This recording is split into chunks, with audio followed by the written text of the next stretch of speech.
नमस्कार, आप देख रहे हैं सत्ता की परख। इंडिया गठबंधन के प्रमुख नेता राहुल गांधी की यूपी के 2 चरणों में एंट्री होने से लगता है कि गठबंधन में सब कुछ ठीक नहीं चल रहा है।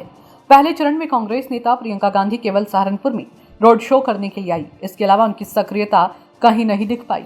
लेकिन गठबंधन की 15 सीटों पर प्रचार करने कांग्रेस का कोई बड़ा नेता चुनाव में प्रचार करता नहीं दिखा। कांग्रेस पहले 2 चरण में उत्तर प्रदेश में अपनी या गठबंधन की स्थिति को बेहतर बनाने की कोशिश करती नहीं दिखी। दूसरे चरण में 4 सीटों पर गठबंधन के तहत कांग्रेस के उम्मीदवार थे। बसपा से बगावत कर अमरोहा में गांधी परिवार के करीबी माने जा रहे निवर्तमान सांसद कुंवर दानिश अली को चुनावी मैदान में उतारा गया, लेकिन उनके चुनाव प्रचार में भी गांधी परिवार से कोई सदस्य नहीं आया। यूपी के पहले और दूसरे चरण में कांग्रेस अध्यक्ष मल्लिकार्जुन खड़गे ने भी दूरियां बनाए रखने से मतदाता असमंजस की स्थिति में है। राजनीति जानकारों का मानना है कि उत्तर प्रदेश की 80 लोकसभा सीटों के द्वारा ही दिल्ली का रास्ता आसान होता है। ऐसे में वेस्ट यूपी की 16 सीटों की अनदेखी करना कहीं गठबंधन को भारी ना पड़ जाए।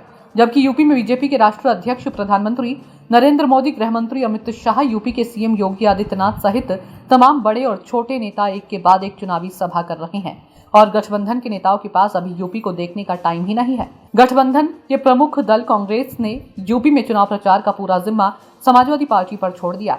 अखिलेश यादव चुनावी मैदान में सक्रिय दिख रहे हैं। लोकसभा चुनाव के 2 चरणों के पूरा होने के बाद अब राहुल गांधी और प्रियंका गांधी के चुनावी मैदान में उतरने की चर्चाएं जोर पकड़ रही हैं।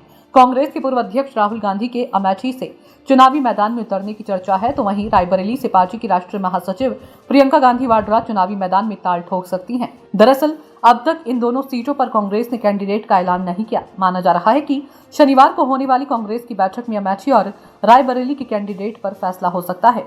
उत्तर प्रदेश की 80 लोकसभा सीटों में से 17 सीटें समाजवादी पार्टी के साथ गठबंधन के तहत कांग्रेस के पाले में आई है। कांग्रेस को मजबूत करने के लिए राहुल गांधी को अमेठी से चुनावी मैदान में उतार सकती है, तो वहीं प्रियंका गांधी को भी चुनावी मैदान में पहली बार उतारने की तैयारी करती कांग्रेस दिख रही है। समाजवादी पार्टी अध्यक्ष अखिलेश यादव भी कन्नौज से ताल ठोक चुके हैं। ऐसे में राहुल, प्रियंका और अखिलेश की जोड़ी यूपी में विपक्ष का प्रभावी चेहरा बनने की कोशिश करते दिख रहे हैं। राहुल और प्रियंका के संभावित दौरों को लेकर अमेठी और रायबरेली जिला इकाइयों की तरफ से तैयारियां भी शुरू कर दी गई है। सूत्रों का दावा है कि दिल्ली स्थित राहुल प्रियंका के ऑफिस से चुनावी संबंधी तैयारियों का लगातार जायजा लिया जा रहा है। इस इन कयासों को बल मिला है कि राहुल और प्रियंका अमेठी और रायबरेली सीटों से भी दावेदारी कर सकती हैं। कांग्रेस के पिछले 15 दिनों से दिल्ली स्थित राहुल और प्रियंका के कार्यालय के अलावा ऑल इंडिया कांग्रेस कमेटी भी बूथ स्तर तक के संगठनों की रिपोर्ट मांग रहा है। इसके अलावा चुनावी तैयारी के संबंध में भी निर्देश जारी किए जा रहे हैं। राहुल प्रियंका के दौरों को लेकर अभी तारीख तय नहीं हो पाई है।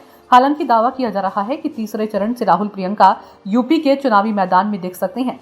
तीसरे चरण में अखिलेश यादव के साथ राहुल गांधी की एक संयुक्त रैली हो सकती है। इसके लिए कांग्रेस और समाजवादी पार्टी के शीर्ष नेता तैयारियों में जुटे हैं। सियासी जानकारों का कहना है कि कांग्रेस को अगर यूपी में अपना वर्चस्व बढ़ाना है तो यूपी के शेष 5 चरणों में गांधी परिवार को यहां आना ही होगा। जिस प्रकार राहुल गांधी केरल की वायनाड सीट पर माकपा ने भी उम्मीदवार उतारकर मुकाबले को जोरदार बना दिया, राहुल गांधी को कड़ी टक्कर का सामना करना पड़ रहा है। ऐसे में सैफ स्थिति के लिए अमेठी से चुनाव लड़ना ही राहुल के लिए जरूरी होगा। अमेठी की जनता स्मृति ईरानी के बड़बोलेपन और झूठे वादों से खासी परेशान है। इसका लाभ भी राहुल और कांग्रेस को मिल सकता है। सत्ता की परख के लिए अवधेश कुमार सिंह की रिपोर्ट।